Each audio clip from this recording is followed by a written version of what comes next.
muy especial para ustedes. Como ustedes saben, nosotros últimamente hemos estado viendo las apariciones de Jesús y una de las cosas que vimos es que la resurrección de Jesús fue algo irrazonable. Aún los discípulos dudaron su veracidad. Y eso es algo que tú puedes encontrar en las narrativas de los evangelios. Eso no es algo que yo me estoy inventando. Vimos que la primera reacción de María Magdalena fue que alguien se había robado el cuerpo de Jesús. Y Lucas en el capítulo 24, no lo vamos a leer hoy, pero lo puedes leer en Lucas 24, ahí está escrito que inicialmente los discípulos descartaron el testimonio de María y las demás mujeres dijeron que era una locura lo que ellas estaban diciendo. Y además dice que ellos no creyeron. Imagínate eso, que los primeros cristianos eran escépticos, dudadores de la resurrección de Jesús. No sé cuántos de ustedes habían oído eso antes, pero eso es lo que las escrituras nos dicen. Entonces, ¿por qué son escépticos? ¿Por qué eran tardos para creer? Y te voy a decir por qué. Porque no estamos hablando de visiones. Estamos hablando de algo que sucedió.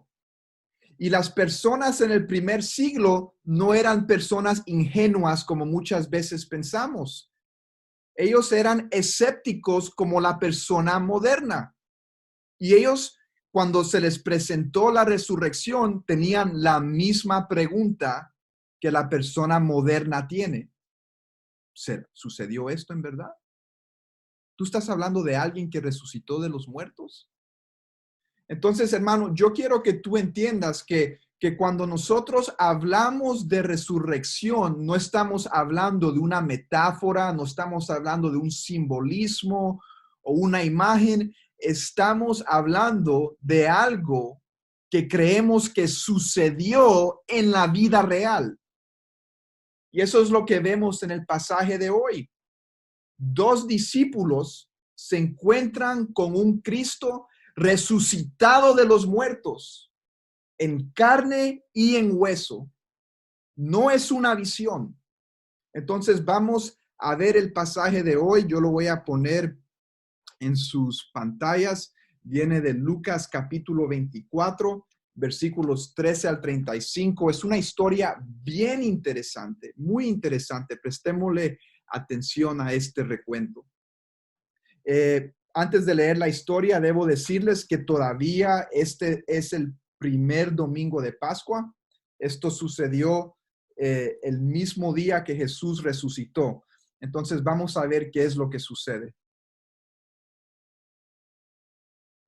Y dice, y he aquí, dos de ellos iban el mismo día a una aldea llamada Emaús, que estaba a 60 estadios de Jerusalén. Entonces estaba lejos a donde ellos iban. E iban hablando entre sí de todas aquellas cosas que habían acontecido. Sucedió que mientras hablaban y discutían entre sí, Jesús mismo se acercó y caminaba con ellos, mas los ojos de ellos estaban velados para que no le conociesen. Y les dijo, ¿qué pláticas son estas que tenéis entre vosotros mientras camináis? ¿Y por qué estáis tristes? Respondiendo uno de ellos, que se llamaba Cleofas, le dijo, ¿eres tú el único forastero en Jerusalén que no ha sabido las cosas que en ella han acontecido en estos días? Entonces él les dijo, ¿qué cosas? Y ellos le dijeron, de Jesús Nazareno, que fue varón profeta, poderoso en obra y en palabra delante de Dios y de todo el pueblo, y cómo le entregaron los principales sacerdotes y nuestros gobernantes a sentencia de muerte y le crucificaron. Pero nosotros esperábamos que él era el que había de redimir a Israel. Y ahora, además de todo esto, hoy es ya el tercer día que esto ha acontecido. Aunque también nos han asombrado unas mujeres de entre nosotros, las que antes del día fueron al sepulcro y como no hallaron su cuerpo, vinieron diciendo que también habían visto visión de ángeles, quienes dijeron que él vive. Y fueron algunos de los nuestros al sepulcro y hallaron así como las mujeres habían dicho, pero a él no lo vieron. Entonces él les dijo: oh insensatos y tardos de corazón, para creer todo lo que los profetas han dicho. ¿No era necesario que el Cristo padeciera estas cosas y que entrara en su gloria? Y comenzando desde Moisés y siguiendo por todos los profetas, les declaraba en todas las escrituras lo que de él decían. Llegaron a la aldea donde iban y él hizo como que iba más lejos. Mas ellos le obligaron a quedarse diciendo: quédate con nosotros porque se hace tarde y el día ya ha declinado. Entró pues a quedarse con ellos. Y aconteció que estando sentado con ellos en la mesa, tomó el pan y lo bendijo y lo partió y les dio. Entonces les fueron abiertos los ojos y le reconocieron. Mas él se desapareció de su vista y se decían el uno al otro: ¿no ardía nuestro corazón en nosotros mientras él nos hablaba en el camino y cuando nos abría las escrituras?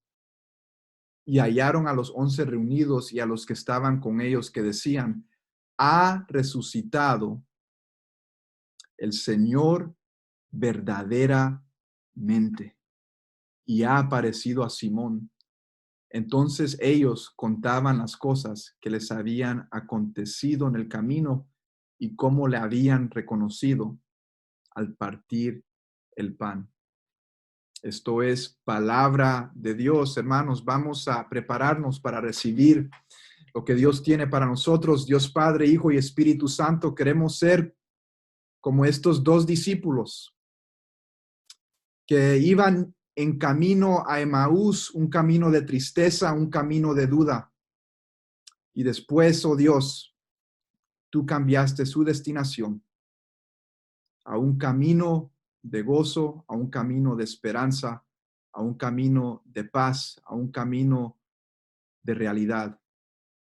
Oh Dios, ayúdanos a comprender esto para nuestras vidas y transfórmanos así como transformaste a estos dos discípulos. En el nombre de Jesús, amén y amén. Hermanos, este pasaje que vamos a estar hablando hoy, para mí es un pasaje de memorias.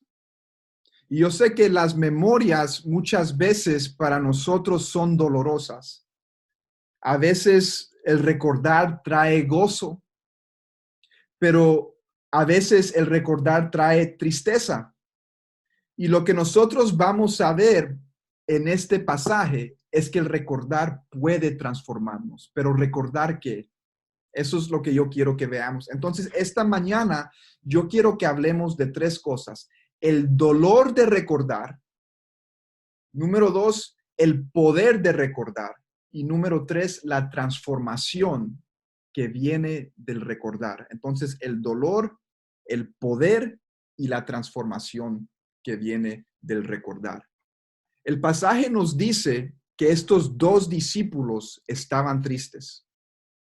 Dice que iban caminando de Jerusalén a Emaús, tal vez con la cabeza baja.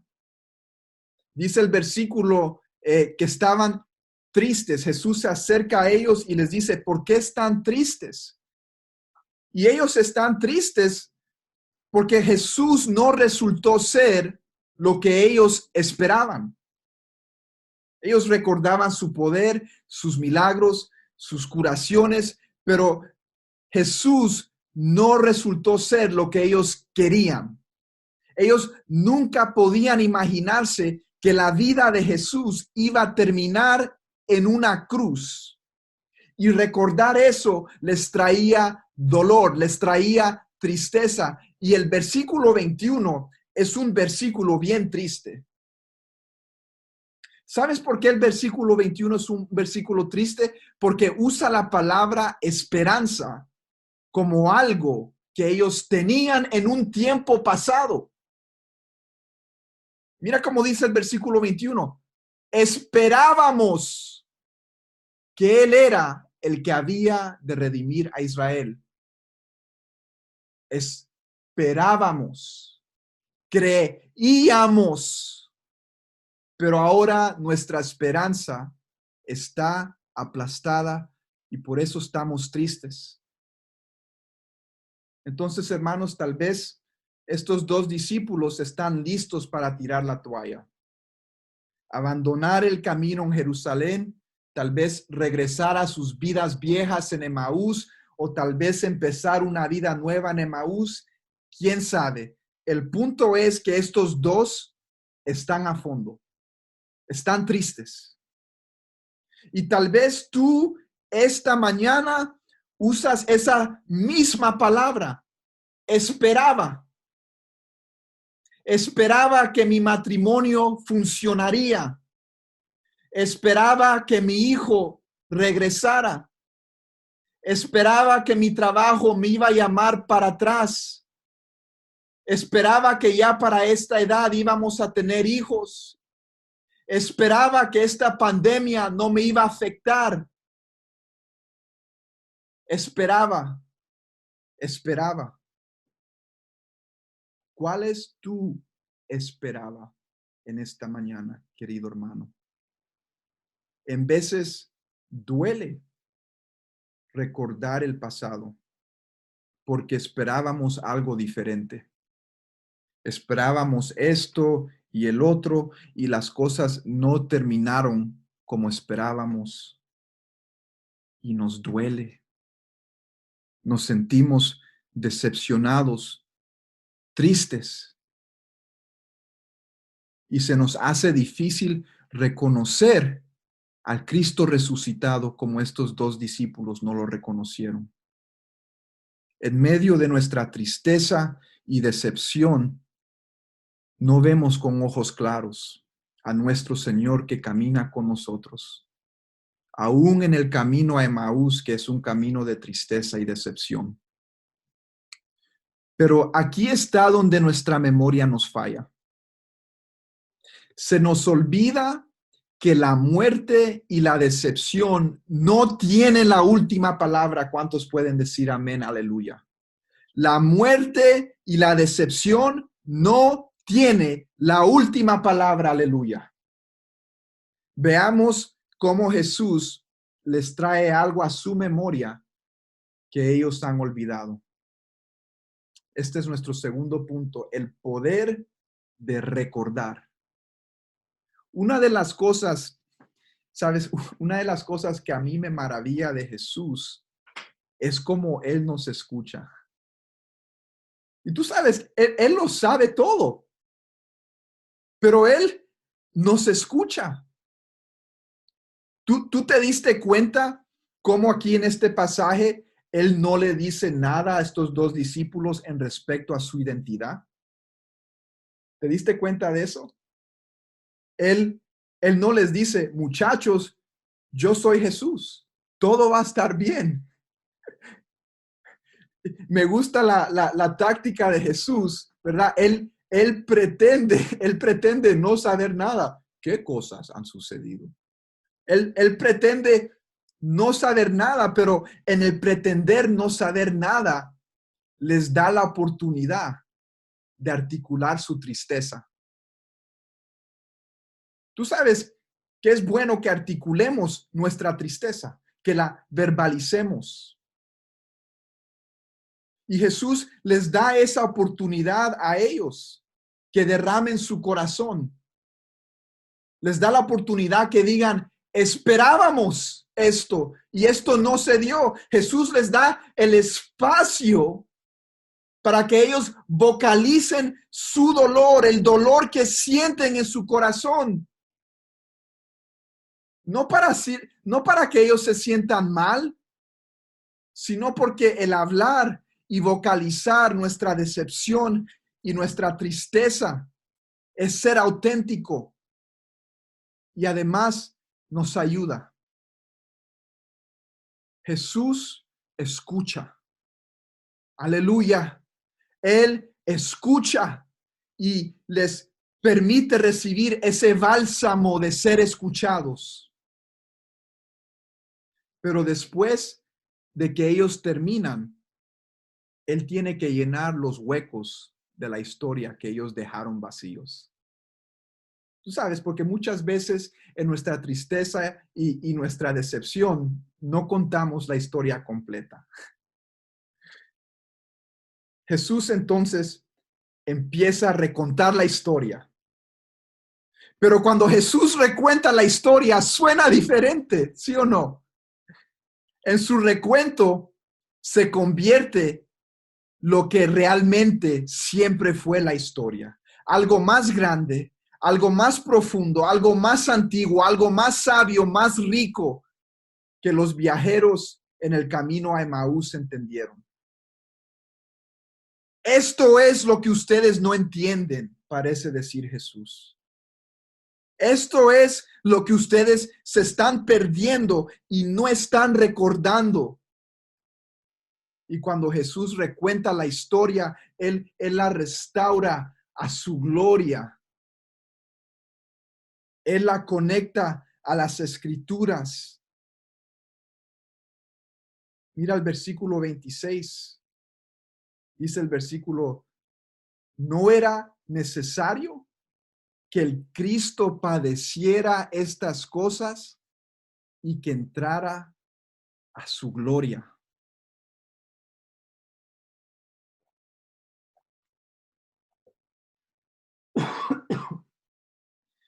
Querido hermano, en otras palabras, Jesús les recuerda que en esta historia la cruz se convierte en gloria. Aleluya. Hay decepción, pero el gozo gana. Hay muerte, pero hay resurrección. Aleluya. Y la narración de Jesús es suficientemente grande para contener decepción sin ser derrotada por ella. Cuando Jesús cuenta la historia, la muerte del Mesías encuentra su lugar apropiado en un amplio arco cósmico de redención, de esperanza, de amor divino que abarca los siglos. Y cuando Jesús cuenta la historia, sus corazones, dice el versículo, que arden. Sus corazones arden porque ellos empiezan a ver a Jesús como el centro de la historia. Y apenas empiezan a comprender el poder liberante que esto tiene para sus vidas. Jesús es el héroe. Jesús es el campeón. Y todas las escrituras apuntan a Él. Él es el que salva.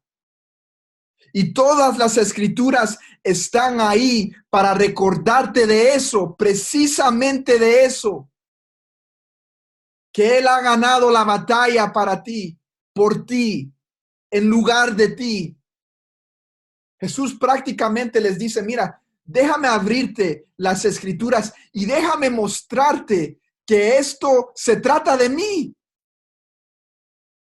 Y cuando Jesús hace esto, sus corazones se encienden. ¿Ves, hermano? Lo que nosotros necesitamos cuando estamos así decepcionados y tristes, cuando nuestras memorias nos hacen pasar tiempos de melancolía, necesitamos recordar esto. Necesitamos expandir nuestro lente. Necesitamos recontarnos la historia de esta manera. Que la decepción no tiene la última palabra, que la muerte no tiene la última palabra.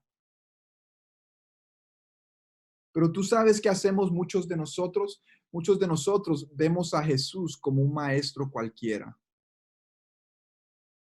Nosotros vemos a Jesús como alguien que solamente quiere cambiar nuestro comportamiento y no lo vemos como un Salvador que murió por nuestros pecados para reconciliarnos con el Padre.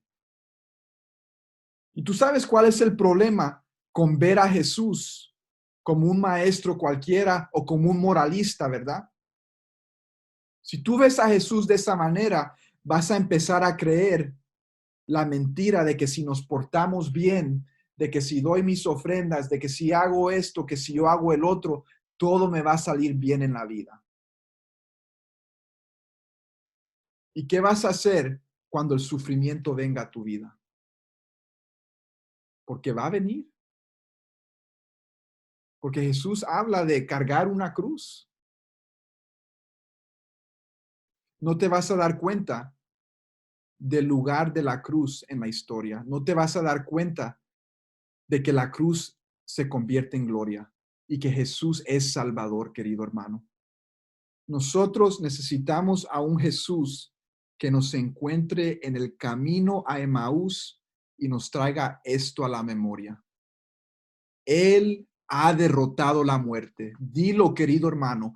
Él ha derrotado la muerte. Él es nuestro David. Él es nuestro Cordero Pascual y todas las escrituras, desde Génesis hasta Apocalipsis, nos apuntan a Él.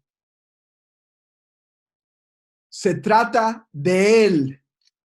Se trata de su redención por nosotros.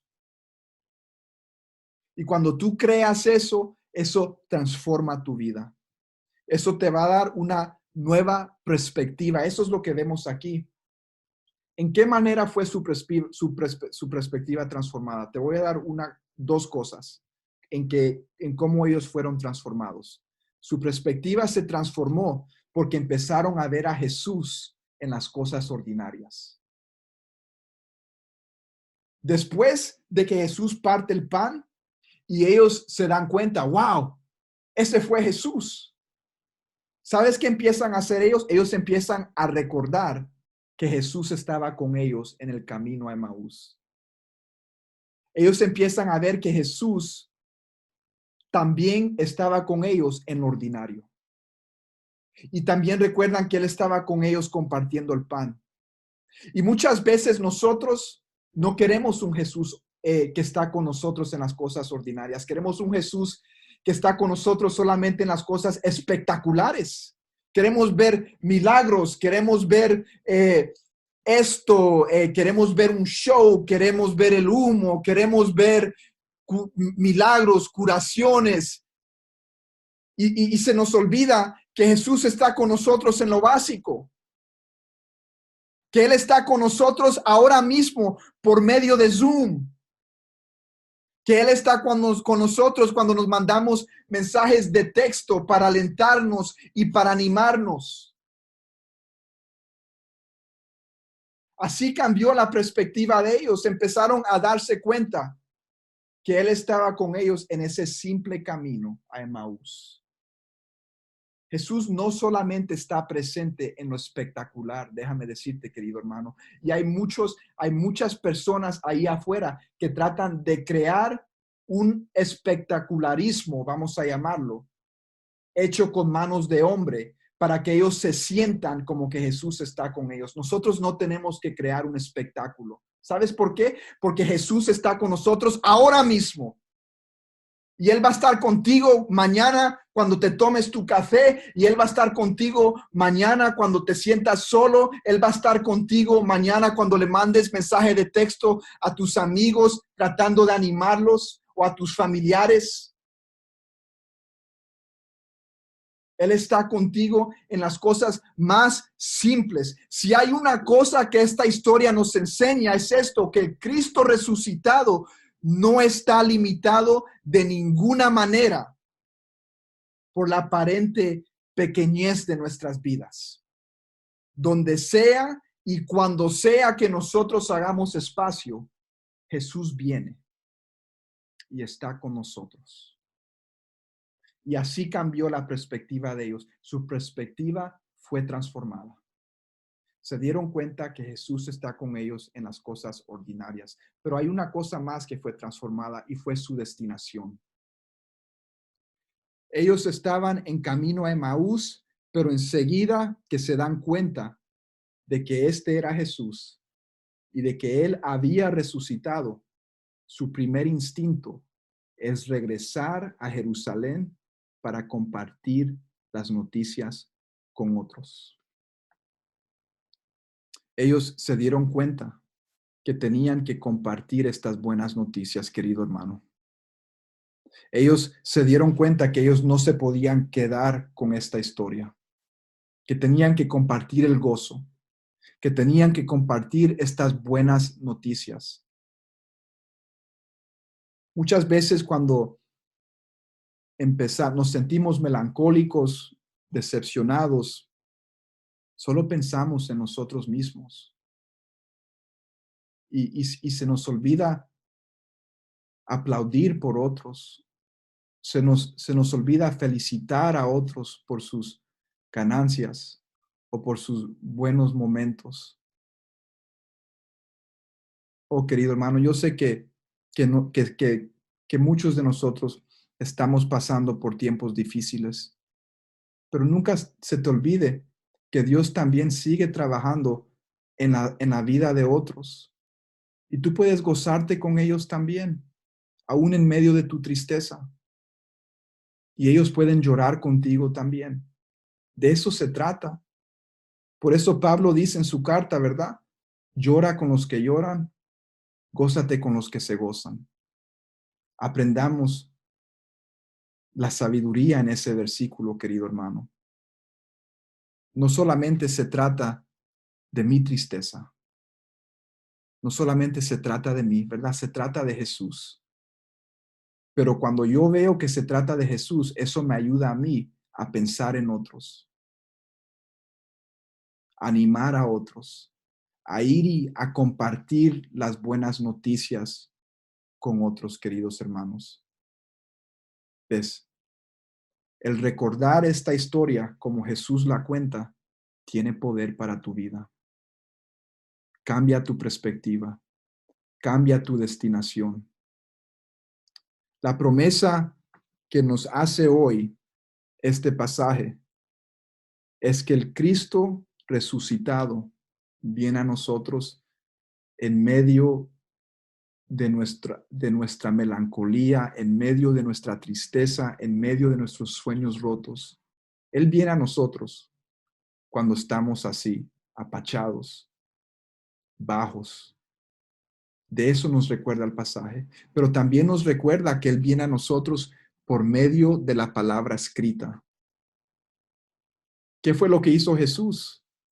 Les abrió las escrituras y compartió con ellos el tema central de ellas.